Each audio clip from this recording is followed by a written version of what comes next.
নমস্কার দর্শক বন্ধু। মিডল ইস্টের যুদ্ধ কিন্তু 3 সপ্তাহ হয়ে গেল এবং এখনো কোনো কনক্লুসিভ এভিডেন্স পাওয়া যাচ্ছে না যে কিভাবে এই যুদ্ধ বন্ধ হবে। তো আজকের এই ভিডিওতে আমরা ইন ডিটেলসে জানবো যে কিভাবে এই যুদ্ধ আমার আপনার দৈনন্দিন লাইফে ইম্প্যাক্ট করছে, কিভাবে আমাদের ইন্ডিয়ান ইকোনমিতে ইম্প্যাক্ট করছে এবং অবভিয়াসলি কিভাবে ওভারঅল শেয়ার মার্কেটে ইম্প্যাক্ট করছে এবং এর ফিউচার বা শেয়ার মার্কেটের ফিউচার কি, আপনারা যারা ইনভেস্টর তাদের কি হতে চলেছে বা তারা কিভাবে নিজেদেরকে প্রিপেয়ার করবেন।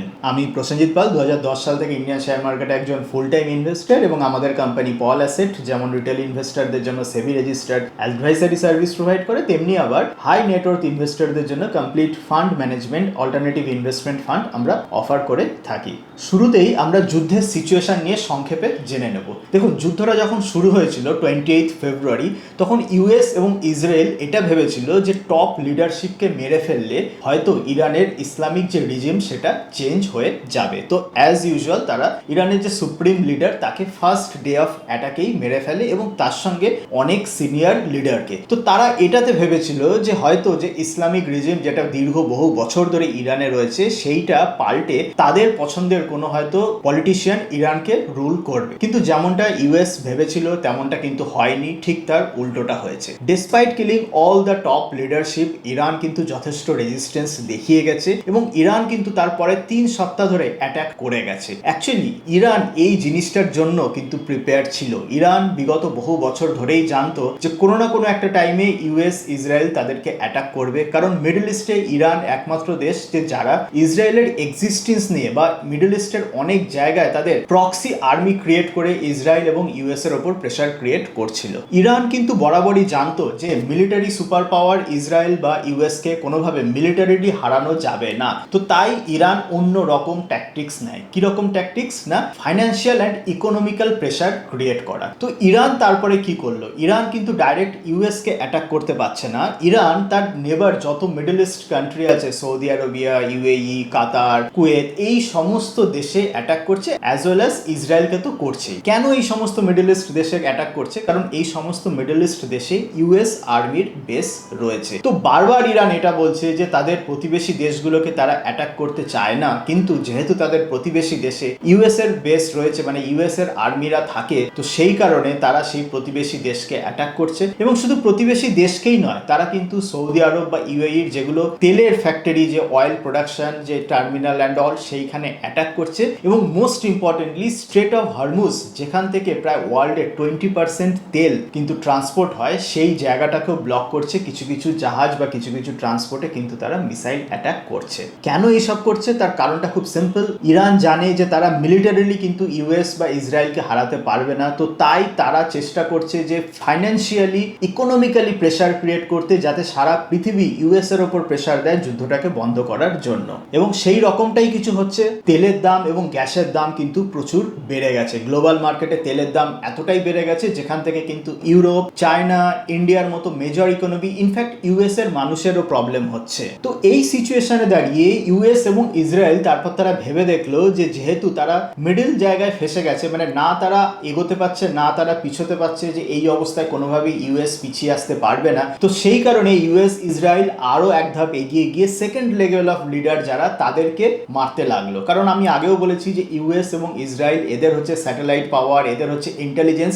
অনেক অ্যাডভান্স ইরানের। এটা ঠিক, ইসরায়েল যদি চায় ইরানের যে কোনো কাউকে, যে কোনো টপ লিডারকে সে যেখানেই লুকিয়ে থাকুক না কেন মারতে পারবে। তো তাই ইসরায়েল এবার সেকেন্ড লেভেল অফ লিডারকেও মারতে শুরু করলো। আলী লারজানি বলে যিনি একজন আছেন, রিসেন্ট আপনারা খবর পাবেন যে খামেনি মারা যাওয়ার পরে তিনি অলমোস্ট দেশটাকে চালাচ্ছিলেন, তো তাকেও তারা মেরে ফেললো এবং তার সাথে সাথে প্রচুর সেকেন্ড লেভেল লিডারকে মারলো। একটা প্রবলেম হচ্ছে সেকেন্ড লেভেল লিডারকে মারলে এইটা, যে যদি সেকেন্ড লেভেল লিডারও যদি মরে যায় তাহলে যুদ্ধ শেষে নেগোসিয়েশনটা কে করবে? তো এই কারণে এখন ইউএস ইসরায়েল চাইছে যে একটা লিডারশিপ ভ্যাকুয়াম ক্রিয়েট করে দিতে, যে টপ লিডারদের সমস্তকে সরিয়ে দিতে, যাতে করে ইরানের মানুষ তাদের রিজিমের ওপরে প্রোটেস্ট শুরু করে দেয় এবং তারা যাতে সরকার পাল্টে দেয়। ঠিক যেমনটা বাংলাদেশের মানুষ ধরুন বাংলাদেশের গভর্নমেন্টকে পাল্টেছিল, বা নেপালের মানুষ যেমন গভর্নমেন্টের এগেনস্টে প্রোটেস্ট করেছিল। তো ইউএস এবং ইসরায়েল এখন এটাই চাইছে যে একটা হিউজ টপ লিডারশিপকে সরিয়ে দিতে, যাতে করে ইরানের মানুষরাই রিভল্ট করে তাদের যে এতদিন ধরে যে ইসলামিক রেজিম যেটা চলছিল, তো সেইটাকে যেন পাল্টে দিতে পারে। প্রবলেম একটাই, ইরান এই ঘটনার জন্যই বহুদিন ধরে তারা প্রিপেয়ার নিয়েছিল। ইরান জানতো আজ নয়তো কাল কখনো না কখনো এরকম একটা জিনিস হবে। তো তাই তারা ম্যাক্সিমাম রেজিস্ট্যান্স দেখাচ্ছে এবং রেজিস্ট্যান্সও কিন্তু খুব চালাকি করে দেখাচ্ছে। কেমন না, ইরান যে ড্রোন বা মিসাইলগুলো ছুটছে সেগুলো ছুটতে কিন্তু এমন কিছু খরচা নয়, মানে সেগুলো low cost drone, low cost missile. কিন্তু সেই লো কস্ট ড্রোন এবং লো কস্ট মিসাইলগুলোকে আটকানোর জন্য ইউএস পুরো মিডল ইস্টে, মানে সেই দুবাই বলুন, সৌদি বলুন, ইসরায়েল বলুন, তারা যে সমস্ত মিসাইল আটকানোর জন্য যে সমস্ত অস্ত্র ইউজ করছে সেগুলো কিন্তু অনেক এক্সপেন্সিভ। মানে কি হচ্ছে যে ইউএস ইসরায়েল কিন্তু at the end of the day প্রচুর টাকা খরচা করছে। আমরা আগেও এই কথাটা বলেছি যে যখনই কোনো দুই পক্ষের মধ্যে যুদ্ধ হয়, সে গ্লোবাল লেভেলে দুটো দেশের মধ্যে যুদ্ধ বলুন বা নর্মাল লেভেলের দুটো মানুষ বা দুটো পার্টি বা যাদের মধ্যেই যুদ্ধ হয় না কেন, প্রপার রিয়েল উইনার কিন্তু কেউ হয় না। এটা ঠিক, যুদ্ধ শেষে একটা পার্টি বলে যে আমরা জিতেছি, কিন্তু অ্যাকচুয়ালি যেটা হয় দুটো পার্টিরই কিন্তু লস হয়। তো এখানে ইরানের লস তো সবাই দেখতেই পাচ্ছে, কিন্তু ইউএস এর যে লস হচ্ছে সেটা কিন্তু একটা হিউজ ফাইন্যান্সিয়াল লস হচ্ছে, কারণ ইউএস অলরেডি এই যুদ্ধে হিউজ কিছু বিলিয়ন অলরেডি খরচা করে ফেলেছে এবং না জানি আরো কত খরচা করতে পারে। ওভারঅল কিন্তু ইউএস ইকোনমিক প্রেসারে পড়ছেই, ইকোনমিক্যালি উইক কিন্তু হচ্ছেই। এর সাথে সাথে আরো যেটা ইউএস এর উপর প্রেসার হচ্ছে যে তেলের দাম বাড়ার জন্য ইউএসএ কিন্তু ইনফ্লেশন বাড়ছে। সাধারণ মানুষরা কিন্তু তারা যখন মানে ডেইলি লাইফসের খরচা বেড়ে যাচ্ছে এবং এর ফলে যেটা হবে 2026-এ ট্রাম্পের মিড টার্ম ইলেকশন আসছে, সেই ইলেকশনে কিন্তু এর ইম্প্যাক্ট পড়বে। তো তাই ডোনাল্ড ট্রাম্পও চাইছে যে যেন তেন প্রকারণে অ্যাট দ্য আর্লিয়েস্ট এই যুদ্ধটা শেষ করে দেওয়া যায়, যাতে 2026-এর শেষে যখন ইলেকশন, মিড টার্ম ইলেকশন হবে, মনে রাখবেন এই ইলেকশনে এমন নয় যে প্রেসিডেন্ট ট্রাম্প পুরো সরে যেতে পারে, কিন্তু এই মিড টার্ম ইলেকশনের উপর অনেক কিছু ডিপেন্ড করে। তাই ট্রাম্প চাইছে অ্যাট দ্য আর্লিয়েস্ট এই যুদ্ধটাকে শেষ করে দিতে, যাতে যে ইকোনমিক পেন অ্যান্ড অল সেইটা ইউএস এর মানুষকে বোঝাতে পারে যে সেটা একটা টেম্পোরারি ছিল, এটা লং লাস্টিং না, সেই টেম্পোরারি পেন এখন কেটে গেছে। তাই ইউএস ইসরায়েল কিন্তু চাইছে 1 মাস কি 2 মাসের মধ্যে মানে ম্যাক্সিমাম ডিস্ট্রাকশন করে বাই এনি হাউ এই ইরান মানে পুরো ব্যাপারটাকে যেন শেষ করে দিতে। আর এই এক্স্যাক্ট ইন্টেনশন ইরান অনেকদিন আগেই বুঝতো, ইরান অনেকদিন আগেই জেনে গেছিল এবং সেই কারণে ইরান চাইছে যে মিনিমাম টু মিনিমাম খরচা করে maximum to maximum economic pressure অন্যান্য সারা পৃথিবীর দেশগুলোতে কি করে ফেলা যায়, যাতে করে ইউএস ক্লান্ত হয়ে গিয়ে বা ইউএস একটা টাইমে বলে যে এনাফ ইজ এনাফ, এবার তারা ব্যাকডোর চ্যানেলে কোনো একটা কিছু সমঝোতা করে নেয়, যাতে করে দুটো পক্ষই বলতে পারে আমরা জিতে গেছি। মানে ইউএসও বলতে পারে যে আমরা ইরানের অর্ধেক জিনিস ধ্বংস করে দিয়েছি, নিউক্লিয়ার থ্রেট অ্যান্ড অল সমস্ত ধ্বংস হয়ে গেছে, আর যে এক্সিস্টিং রিজিম আছে তার থেকে কোনো থ্রেট নেই, এটা বলে ইউএস একটা ভিক্টরি ঘোষণা করতে পারে। আর ইরানও বলতে পারে যে না, আমরা আমাদের যে রিজিম, আমরা সেই রিজিম ধরে রাখতে পেরেছি, আমাদের হিউজ কিছু চেঞ্জেস হয়ে যায়নি, বা ইউএস এর পছন্দ করা কোনো মানুষ আমাদের লিডার হয়নি, সুতরাং আমাদেরও মোটামুটি একটা উইন হয়েছে। তো এইটা যদি হয়, এইটা হচ্ছে একটা বেস্ট পসিবল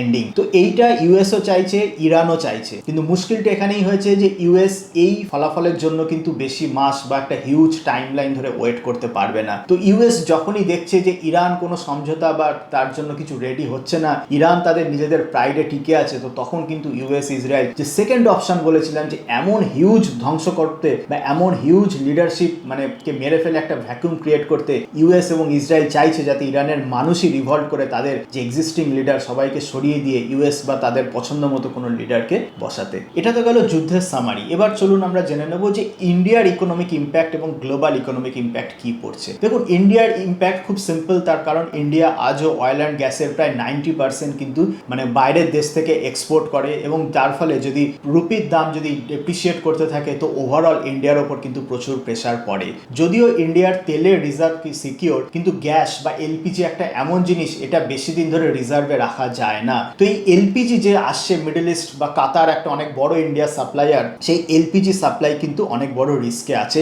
এবং খালি এলপিজি বা তেল সাপ্লাই রিস্ক না, প্রবলেমটা হচ্ছে যে যুদ্ধ যদি একটু ডিসকালেটও হয়ে যায় এবং ইরান যদি অল্প মানে মাঝে সাঝে এই স্ট্রেট অফ হরমুজে একটা দুটো ড্রোন অ্যাটাক করতে থাকে, একটা দুটো শিপে যদি আগুন লাগাতে পারে, তাহলে কিন্তু বহুদিন ধরে এই তেলের দাম অনেক বেশি জায়গায় থাকবে। অবভিয়াসলি ইউএস এবং গ্লোবাল সমস্ত কান্ট্রিরা অনেক রকম চেষ্টা করছে তেলের দাম কমাতে, তারা সাপ্লাই বেশি বেশি করে ক্রিয়েট করছে, তাদের যত রিজার্ভ আছে সেই রিজার্ভ থেকে তেল ছাড়ছে, প্লাস কুয়েত বা প্লাস আরো অন্যান্য যে সমস্ত দেশ আছে, ভেনিজুয়েলার মতো দেশ, সেখান থেকে তারা চাইছে আউটপুট বার করতে, অনেক চেষ্টা করছে। কিন্তু ইরানকে খুব অল্প কিছু করতে হবে, মানে অল্প পয়সা খরচা করে অল্প কিছু করে ইরান কিন্তু একটা দীর্ঘদিন অয়েল প্রাইসটাকে ওপরের দিকে রাখতে পারে। ইন্ডিয়ার প্রবলেম হচ্ছে অয়েল প্রাইস ওপরে গেলে কিন্তু যে খালি আমাদের ট্রান্সপোর্টেশন পেট্রোল ডিজেলের প্রাইস না, অয়েলের থেকেই আজকে যত আমরা ফার্টিলাইজার ইউজ করি সেই সমস্ত ফার্টিলাইজারে ইনপুট তৈরি হয়, তেলের থেকেই কিন্তু প্রচুর রকম কেমিক্যাল, প্লাস্টিক, সেই সমস্ত জিনিস তৈরি হয়, মানে ওভারঅল সাপ্লাই চেনে কিন্তু একটা হিউজ প্রেসার পড়ছে। ইন্ডিয়ান গভর্নমেন্ট এখন অবধি যেটা করছে, যারা কমন পপুলেশন, যারা জেনারেল পাবলিক, তাদেরকে ইনসুলেট করে রাখতে চাইছে। মনে রাখবেন পেট্রোল ডিজেলের দাম এখনো কিন্তু ইন্ডিয়া এমন কিছু বাড়ায়নি। আপনি চলে যান পাকিস্তান, বাংলাদেশ, থাইল্যান্ড, চায়না বা ইভেন ইউএসএও পেট্রোল ডিজেলের দাম কিন্তু হিউজ পরিমাণে বেড়ে গেছে। সেখানে ইন্ডিয়ান গভর্নমেন্ট কি করছে, লসটা এখনো নিজেরা অ্যাবজর্ভ করছে। আমরা অনেক সময় ইন্ডিয়ান গভর্নমেন্টকে ক্রিটিসাইজ করি যে এত ট্যাক্স নেয়, এই করে সেই করে, হ্যানা ত্যান অ্যান্ড অল। আপনি খেয়াল করে দেখুন ইউএসএ লাস্ট 1 মাসে 2 মাসে বা লাস্ট 3 মাসে কি পরিমাণে পেট্রোল ডিজেলের দাম বেড়েছে, আর ইন্ডিয়াতে কি পরিমাণের পেট্রোল ডিজেলের দাম বেড়েছে, তাহলেই ব্যাপারটা ক্লিয়ার হয়ে যাবে। পাকিস্তান, বাংলাদেশ নয় আমরা ছেড়ে দিলাম, তারা অনেক দুর্বল কান্ট্রি। বাংলাদেশ তো ইন্ডিয়ার থেকে পেট্রোল ডিজেল চাইছে যে যাতে করে তাদের দেশ টিকে থাকে। তো আমি তাদের কথা যদি ছেড়েও দিই, পাকিস্তান, বাংলাদেশ, ইউএস এর মতো কান্ট্রিতেও কিন্তু পেট্রোল ডিজেলের দাম হিউজ বেড়েছে, কিন্তু ইন্ডিয়া এখনো পর্যন্ত জেনারেল কনজিউমারদের বাঁচাচ্ছে। কিন্তু ইন্ডিয়ান গভর্নমেন্টও জানে 1 মাস বাঁচাতে পারে, 2 মাস বাঁচাতে পারে, 3-4 মাসের ওপর ধরে যদি তেলের দামটা বেশি থাকে, একটা না একটা টাইমে ইন্ডিয়ান গভর্নমেন্টকে কিন্তু তেলের দাম বাড়াতে হবেই। তার কারণ গভর্নমেন্ট একটা লিমিট অবধি লস বিয়ার করতে পারে তাদের পুরনো ট্যাক্স রিজার্ভ থেকে, একটা লিমিটের পর কিন্তু আর পারবে না। তো ওভারঅল যে তেলের সাপ্লাই নিয়ে কিন্তু অতটা চিন্তা না, বা গ্যাসও হয়তো চলে আসবে, কিন্তু প্রবলেমটা হচ্ছে তেল এবং গ্যাসের দাম একটা না একটা সময় যদি হিউজ বেড়ে যায়, তখন কিন্তু overall economy and overall stock মার্কেটের উপরে হিউজ প্রেশার পড়বে। তার কারণ সমস্ত কিছু মানে ম্যাক্সিমাম ইন্ডাস্ট্রি র ম্যাটেরিয়াল কিন্তু এই তেল বা গ্যাসের উপরে ডিপেন্ডেন্ট। যেখানে র ম্যাটেরিয়াল ডিপেন্ডেন্ট না, সেখানে গ্যাস, যেটা এই যে এলএনজি বা সিএনজি বলুন, প্রচুর ইন্ডাস্ট্রিতে এই গ্যাস ইউজ করে তারা জিনিস তৈরি করে। সুতরাং এই গ্যাসের সাপ্লাইও যদি কমে যায় বা গ্যাসের দামও বেড়ে যায়, ইন্ডিয়ান ইন্ডাস্ট্রি যে প্রচুর কোম্পানিগুলো রয়েছে তাদের ওপর করে কিন্তু ইম্প্যাক্ট পড়বে। এবার চলে আসি আমরা যে ডাইরেক্ট শেয়ার মার্কেটের ইম্প্যাক্টের কথা। দেখুন একটা জিনিস মনে রাখতে হবে, শেয়ার মার্কেট কিন্তু ফরওয়ার্ড লুকিং। এই কথাটার মানে কি, মানে শেয়ার মার্কেট আজকের দিনে যদি পড়ে, সেটা আজকের ইভেন্টের জন্য পড়ছে না। শেয়ার মার্কেট আগামী 2-3 মাসে কি হতে চলেছে সেইটার কথা ভেবে আজকের দিনে পড়ে। তো ওভারঅল এই মার্চ মাসে দেখবেন মার্কেট কিন্তু অনেকটা পড়েছে। সেই 1 বছর ধরে মার্কেট উইক আছে, সেই উইক মার্কেটে আরো কিন্তু মার্কেট পড়েছে। তো মনে রাখবেন এই যে ফলটা হয়েছে এটা আজকের ইভেন্টের জন্য হয়নি। মার্কেট ধরেই নিয়েছে যে অ্যাটলিস্ট আগামী 1 মাস এই তেলের দাম বেশি থাকবে, তো সেই কারণে সেইটা অ্যাডজাস্ট করে নিয়ে মার্কেট কিন্তু যা হওয়ার হয়ে গেছে। এবার এই জায়গা থেকে আরো মার্কেট পড়তে পারে, মানে ধরুন নিফটি সেই 21,000-20,000 লেভেলে যেতে পারে যদি মার্কেট সামনের সপ্তাহে দেখে যে এই যুদ্ধটা আরো 6-7 মাস বা এই হাই অয়েল প্রাইস আরো 6-7 বা 1 বছর অবধি হাই লেভেলে থাকতে পারে। এই পসিবিলিটি যদি হয় তাহলেই কিন্তু মার্কেট আরো পড়বে। কিন্তু এই পসিবিলিটি যদি না হয়, যেটা চান্সও কম, তার কারণ এটা যদি হয় আগামী 1 বছর যদি তেলের প্রাইস এলিভেটেড থাকে, তাহলে not only India, China affected হবে, ইউএস এফেক্টেড হবে, ইউরোপিয়ান কান্ট্রিজ হিউজলি এফেক্টেড হবে। এবং এই এত মানে ইকোনমিক ক্রাইসিসের জন্য এই সমস্ত দেশ কোনো না কোনোভাবে ব্যাকডোর চ্যানেল বলুন বা ইউএসকে প্রেশার দিয়ে বলুন, কোনো না কোনোভাবে চাইবে যেন তেন প্রকারণে যুদ্ধটা শেষ করতে। এবং ডোনাল্ড ট্রাম্পও চাইবে যুদ্ধটা যেভাবে হোক শেষ করতে, কারণ ডোনাল্ড ট্রাম্পও কিন্তু এই সামনের ইলেকশনের রিস্ক, যেটা মিড টার্ম ইলেকশন 2026-এর শেষের দিকে হবে, তার ওই অত বড় রিস্কটা কিন্তু নিতে পারবে না। তো এই কারণে আমি অ্যাসাইন করব যে আগামী 1 বছর যে হিউজ অয়েলের দাম থাকবে, যে নিফটি সেই 20,000-এর নিচে চলে যাবে, মানে একটা ক্যাটাস্ট্রফিক ক্র্যাশ, মানে সেই 2008 সালে যেমন হয়েছিল মার্কেট মেল্ট ডাউন, মানে কোভিডের যা ক্র্যাশ হয়েছিল তার থেকেও একটা বড় হিউজ লেভেলের ক্র্যাশ, এর প্রবাবিলিটি আমার কাছে অনেক কম, বা বলতে পারেন আমি 10% অ্যাসাইন করছি। কারণ এই জিনিস হওয়ার আগে সারা পৃথিবীর সমস্ত কান্ট্রি কিন্তু কোনো না কোনো একটা ব্যবস্থা নেবে। বাট হ্যাঁ, again unless and until 10% probability. কেন? কারণ এই যে হঠাৎ করে ধরুন এখন ইরান কোনোভাবে নিউক্লিয়ার উইপন বা এমন কিছু একটা করে ফেললো, যেটা একটা হিউজ মানে মিডল ইস্টের একটা কোনো ধরুন মানে অয়েল রিফাইনারি, হিউজ রিফাইনারি পর্যন্ত ধ্বংস হয়ে গেল, বা এমন একটা কিছু করে ফেললো, এমন একটা জিনিস ধ্বংস করে ফেললো যেখান থেকে আগামী 1 বছরে হয়তো তেলের সাপ্লাই বন্ধ হয়ে গেল। মানে এরকম কিছু একটা লো প্রবাবেল ইভেন্ট না ঘটলে তেলের দাম কিন্তু আগামী 1 বছরেও এলিভেটেড লেভেলে থাকবে না। এবং সেই কারণে সেই হিউজ মানে ক্যাটাস্ট্রফিক লেভেলের কারেকশনের চান্স কিন্তু 10%। 90% যে চান্স, মেজরিটি চান্সেস যেটা আমাদের মনে হচ্ছে, সেটা হচ্ছে মেজরিটি অফ দ্য কারেকশন কিন্তু হয়ে গেছে। মানে মেজরিটি অফ দ্য পেন, মানে মার্কেটের যে ম্যাক্সিমাম যে পেন, সেই ম্যাক্সিমাম পেন কিন্তু বেয়ার করা হয়ে গেছে। আমি জানি যে মোস্ট অফ দ্য ইনভেস্টরের পোর্টফোলিও এখন লসে থাকবে। 2024-এ যারা ইনভেস্টমেন্ট শুরু করেছে বা তার আগে থেকেও যারা মানে শেয়ার মার্কেটে রয়েছে, সে ধরুন 20 বছর রয়েছে, 30 বছর রয়েছে, যাই হোক না কেন, যে দীর্ঘদিন ধরে যারা শেয়ার মার্কেটে রয়েছে তাদের কিন্তু সেই সমস্ত ইনভেস্টরদের পোর্টফোলিও ম্যাক্সিমাম পোর্টফোলিও কিন্তু নেগেটিভে থাকবে। কিন্তু আমি বলবো যে এতটা যখন পেন যে ইনভেস্টররা মানে বেয়ার করে যদি আরো তারা গ্র্যাজুয়ালি ইনভেস্ট করতে পারে, এর থেকে হিউজ বড় পেন কিন্তু আসার আসার চান্সেস নেই। মনে রাখতে হবে কোভিডের টাইমেও কিন্তু মার্কেট এর থেকেও বেশি সাডেন পড়েছিল এবং পরে কিন্তু মার্কেট খুব তাড়াতাড়ি রিকভার করেছিল। তো যতই পেন হোক না কেন, যত ডিপ মার্কেট পড়ুক না কেন, ততটাই ডিপলি মার্কেট কিন্তু মানে ভায়োলেন্টলি আপসাইডে ব্রেক করবে। হ্যাঁ, আনটিল অ্যান্ড আনলেস কোনো রকম ওই নিউক্লিয়ার এক্সপ্লোশন বা এইরকম হিউজ কিছু ক্যাটাস্ট্রফিক না ঘটে যায় যেখানে কিনা একটা দেশই পুরো ধ্বংস হয়ে গেল।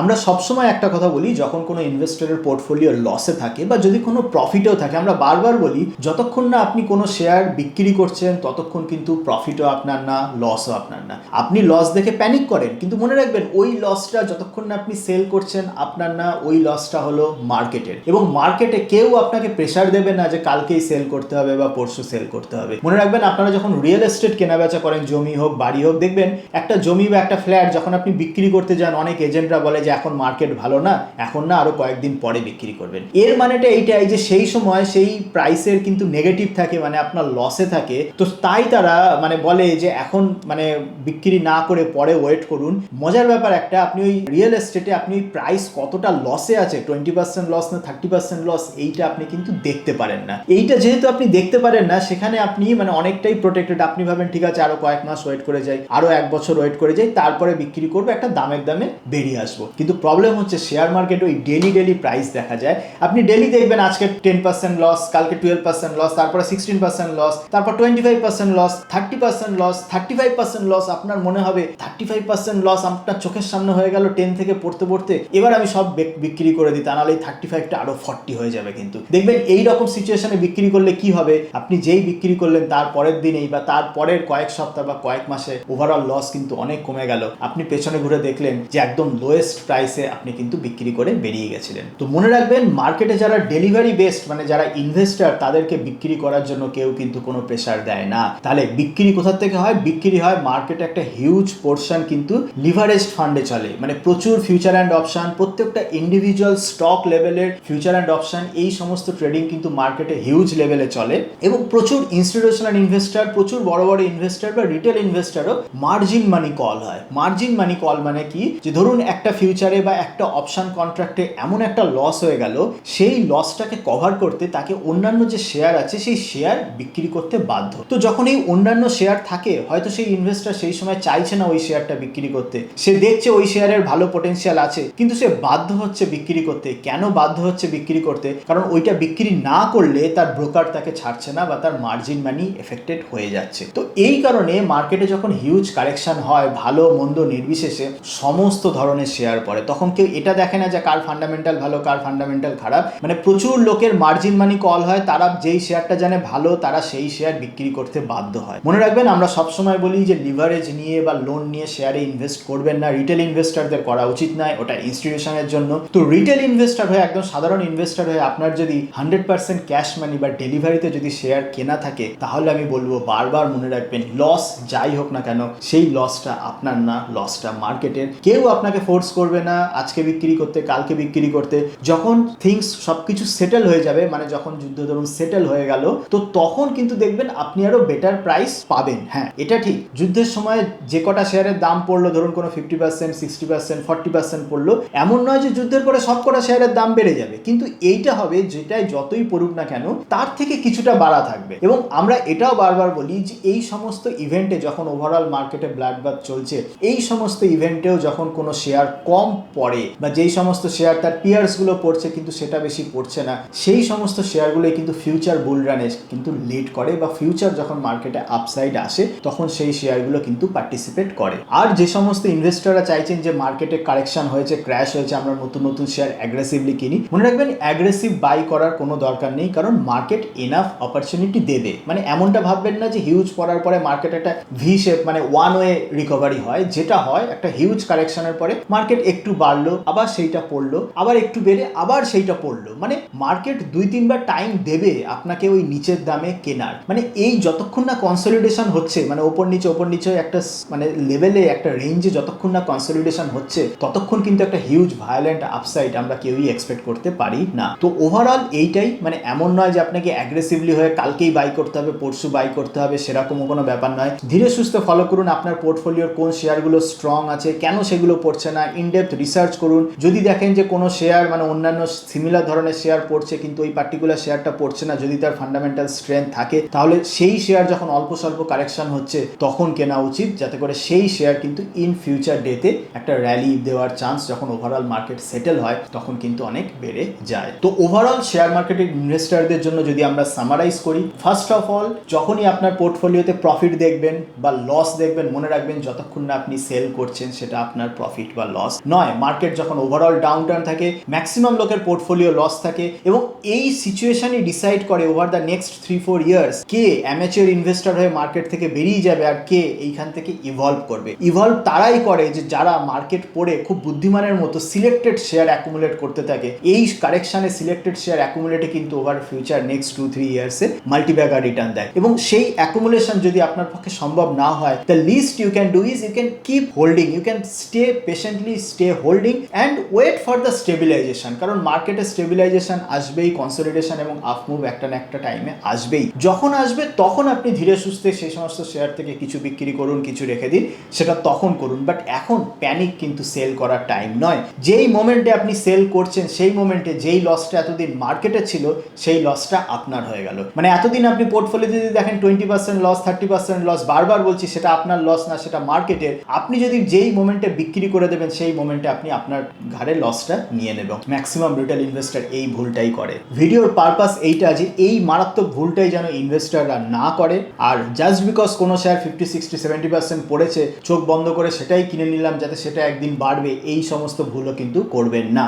আবার বলছি, মার্কেট কারেকশন, হিউজ মার্কেট কারেকশনেও যে সমস্ত শেয়ার রিলেটিভলি স্ট্রেংথ দেখায় বা যেই সমস্ত শেয়ার অন্যান্য শেয়ারদের থেকে অতটাও পড়ছে না, যেই সমস্ত শেয়ারের ফিউচার প্রসপেক্ট ভালো, তারাই কিন্তু নেক্সট র্যালিতে পার্টিসিপেট করে। আপনি কমেন্ট সেকশনে জানান যে আপনার পোর্টফোলিও কি ওভারঅল লসে আছে না কতটা লসে আছে নাকি স্টিল প্রফিটে আছে, কোন ধরনের সেগমেন্ট বা কোন ধরনের সেক্টরে বেট করছেন। আমরা আগেও বলেছিলাম যে ডোমেস্টিক ফোকাসড যে সমস্ত শেয়ার, ডোমেস্টিক ফোকাস যেমন অনেক health care company, diagnosis company, retail company, তো সেইগুলো অনেকটা সেফ বেট। কারণ যুদ্ধ যখনই শেষ হোক না কেন সেগুলোর একটা আপ মুভমেন্টের চান্স কিন্তু সবসময় থেকেই যায়। তো আপনি আপনার মানে কমেন্ট সেকশনে জানাতে পারেন যে আপনারা কি প্রেফার করছেন বা আপনারা কি স্ট্র্যাটেজি নিয়ে চলছেন আর ইন ফিউচারে কি ধরনের ভিডিও আপনারা চাইছেন। যদি ওয়ার বা যুদ্ধের আপডেট রিলেটেড, কিভাবে যুদ্ধ শেষ হতে পারে, এই সমস্ত রিলেটেড ডেডিকেটেড ভিডিও চান, কমেন্ট সেকশনে জানান। আমরা নেক্সট এইরকম পুরো ডেডিকেটেড যুদ্ধ রিলেটেড ভিডিও করব। কারণ এই যুদ্ধ রিলেটেড ভিডিও কিন্তু আমাদের ইকোনমিক মানে এমন নয় যে খালি ইন্ডিয়া বা মানে আপনারা সমাজের